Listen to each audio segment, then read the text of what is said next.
रामनवमी के मौके पर लाउड स्पीकर पर राम धुन बजाने को लेकर राजस्थान के भरतपुर में विवाद हो गया। विश्व हिंदू परिषद की ओर से रामनवमी के मौके पर शोभा यात्रा निकाली गई थी, लेकिन प्रशासन ने लाउड स्पीकर बंद करा दिया, जिसे लेकर हिंदूवादी संगठनों ने हंगामा किया। इस दौरान पुलिस अधिकारियों से वीएचपी के कार्यकर्ताओं की बहस भी हुई। इस घटना के बाद केंद्रीय मंत्री कैलाश चौधरी ने कांग्रेस की गहलोत सरकार पर हमला बोलते हुए कहा कि पाकिस्तान के अंदर भी इस तरह के हालात नहीं हैं, जैसे गहलोत सरकार ने राजस्थान में बना रखे हैं।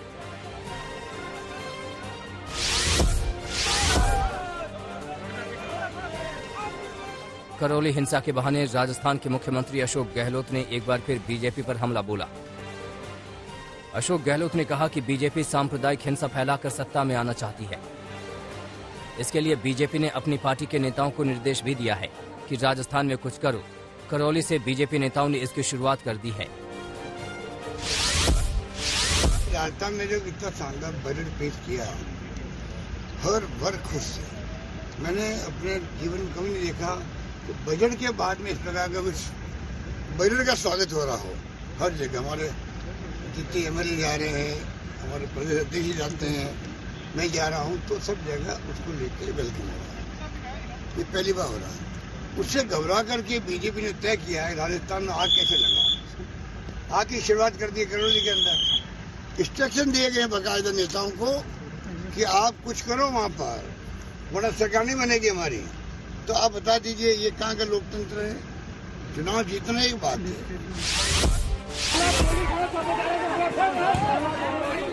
रामनवमी के मौके पर गुजरात के 2 जिलों में शोभा यात्रा पर पथराव के चलते बवाल हो गया। पहली घटना साबरकांठा की है, जहां के हिम्मतनगर इलाके में विश्व हिंदू परिषद की शोभा यात्रा पर पथराव हुआ। उपद्रवियों ने कुछ गाड़ियों और दुकानों को आग के हवाले कर दिया। स्थिति को काबू में करने के लिए पुलिस को आंसू गैस का सहारा लेना पड़ा। वहीं आनंद जिले में खंभात में शोभा यात्रा के दौरान 2 गुटों में टकराव हो गया। पुलिस बल ने मौके पर पहुंचकर स्थिति को काबू में किया।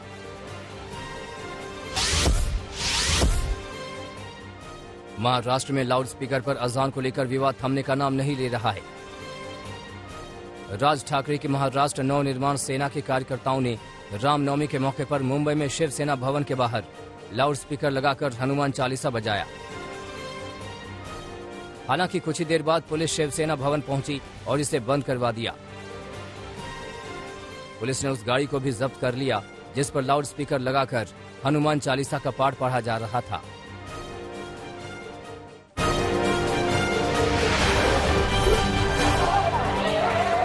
रामनवमी के मौके पर जेएनयू में नया विवाद छिड़ गया। लेफ्ट विंग के कुछ छात्रों ने आरोप लगाया कि एबीवीपी के कार्यकर्ताओं ने यूनिवर्सिटी के कावेरी हॉस्टल में छात्रों को नॉनवेज खाने से रोक दिया। वहीं एबीवीपी के कार्यकर्ताओं का आरोप है कि लेफ्ट विंग के लोगों ने कावेरी हॉस्टल में रामनवमी की पूजा नहीं होने दी। इसी बात को लेकर दोनों पक्ष आमने सामने आ गए और हॉस्टल में भारी हंगामा हुआ।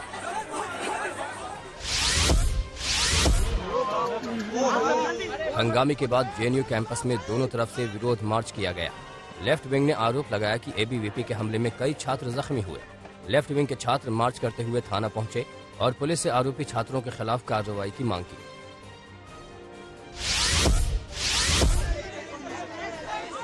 दूसरी ओर एबीवीपी छात्रों ने भी कैंपस में विरोध मार्च निकाला।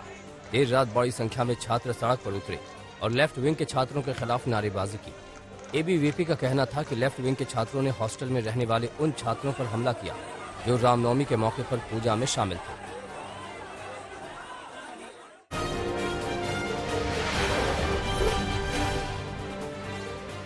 प्रधानमंत्री नरेंद्र मोदी और अमेरिका के राष्ट्रपति जो बाइडेन आज वर्चुअल बैठक करेंगे। इस दौरान दोनों नेता कई अहम मुद्दों पर चर्चा करेंगे, जिसमें कोविड-19 महामारी को खत्म करने, जलवायु संकट से लड़ने, वैश्विक अर्थव्यवस्था को मजबूत करने समेत कई बड़े मुद्दे शामिल हैं। इससे पहले अमेरिकी राष्ट्रपति बाइडेन ने मार्च में क्वाड लीडर्स के साथ प्रधानमंत्री मोदी से बात की थी। हिमाचल प्रदेश में बीजेपी जयराम ठाकुर के चेहरे पर ही विधानसभा चुनाव लड़ेगी। प्रदेश के दौरे पर पहुंचे बीजेपी अध्यक्ष जेपी नड्डा ने साफ किया कि इस साल हिमाचल प्रदेश में होने वाले विधानसभा चुनाव में जयराम ठाकुर ही सीएम फेस होंगे। इतना ही नहीं, जेपी नड्डा ने यह भी कहा कि टिकट वितरण में इस बात का विशेष ख्याल रखा जाएगा कि कौन से कैंडिडेट सीट जीत सकते हैं। जेपी नड्डा ने कहा कि हिमाचल प्रदेश में डबल इंजन सरकार ने विकास के कई काम किए हैं। बीएसपी प्रमुख मायावती ने कांग्रेस नेता राहुल गांधी के बयान पर पलटवार किया है। मायावती ने यूपी चुनाव में कांग्रेस की ओर से गठबंधन और सीएम पद की पेशकश की बात को गलत बताया। मायावती ने कहा कि वो अपने बिखरे घर को तो संभाल नहीं पा रहे हैं, हम पर कटाक्ष कर रहे हैं। मायावती ने राहुल गांधी को नसीहत देते हुए कहा कि उन्हें अपने गिरेबान में झांकने की जरूरत है, उन्हें बोलने से पहले 100 बार सोचना चाहिए। मायावती ने कहा कि कांग्रेस ने लंबे समय तक देश पर राज किया, पर दलित और शोषित के लिए कुछ नहीं किया। दरअसल राहुल गांधी ने कहा था कि यूपी चुनाव में कांग्रेस ने बीएसपी से गठबंधन की पेशकश की थी, लेकिन मायावती ने कोई जवाब नहीं दिया। ये बात पूर्णतः गलत है, तथ्यहीन है, अर्थात इसमें रत्ती भर भी कोई सच्चाई नहीं है। जबकि यूपी विधानसभा चुनाव के घातक नतीजों पर हर विपक्षी पार्टियों द्वारा समीक्षा होनी चाहिए, किंतु ऐसी तथ्यहीन बातें नहीं करनी चाहिए। 100 बार सोच समझकर लेना चाहिए कोई भी टीका टिप्पणी करने से पहले कि बीजेपी से लोहा लेने के मामले में उसका अब तक अपना रिकॉर्ड क्या रहा है कांग्रेस पार्टी का। मुख्तार अंसारी की मुश्किलें लगातार बढ़ती जा रही हैं। अब गाजीपुर के महुआ बाग इलाके में करीब 810 वर्ग मीटर जमीन को कुर्क किया गया है। ये संपत्ति मुख्तार अंसारी की मां राबिया बेगम के नाम है। इस जमीन की कीमत करीब 3 करोड़ 25 लाख रुपए आंकी गई है। गाजीपुर के जिला अधिकारी के आदेश पर गैंगस्टर एक्ट के तहत ये कार्रवाई की गई है।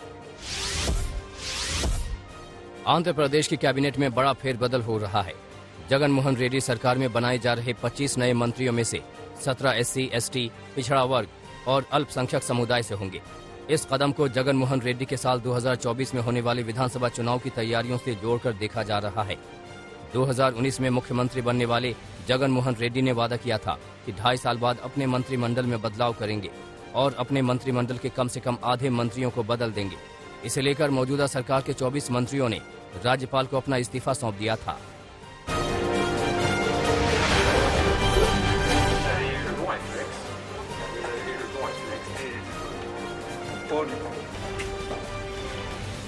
फ्रांस में राष्ट्रपति चुनाव के लिए पहले चरण का मतदान जारी। मैक्रों के धुर विरोधी मरीन ले पेन ने डाला वोट। नेशनल रैली पार्टी के नेता और राष्ट्रपति उम्मीदवार ने वोट डालने के बाद कहा, मेरा वोट फ्रांस की सभ्यता के नाम।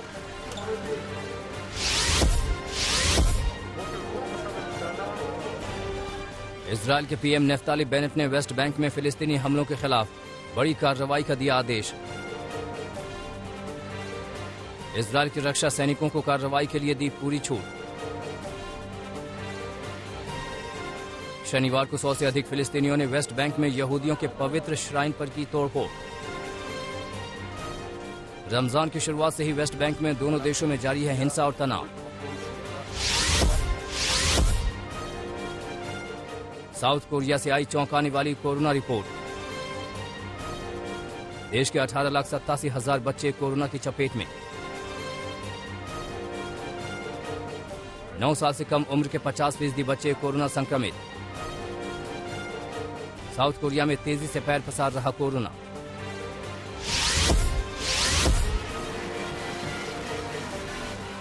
अमेरिका के मशहूर सिंगर जैक वाइट ने लाइव शो में अपने प्रशंसकों को चौंकाया। संगीतकार ओलिविया जॉन के साथ डेट्रॉयट के एक म्यूजिक शो में ही रचाई शादी। वाइट ने मौके पर गाया अपना सुपरहिट गाना लेट्स गेट मैरिड।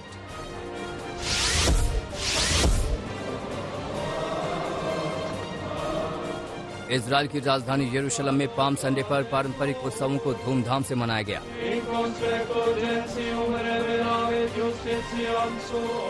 ईसाई समुदाय में ईस्टर से 40 दिन पहले से श्रद्धालु व्रत रखते हैं। ईस्टर से ठीक पहले वाले रविवार को मनाया जाता है पाम संडे। ईसा मसीह के यरूशलेम में प्रवेश के तौर पर पाम संडे को मनाए जाने की है मान्यता।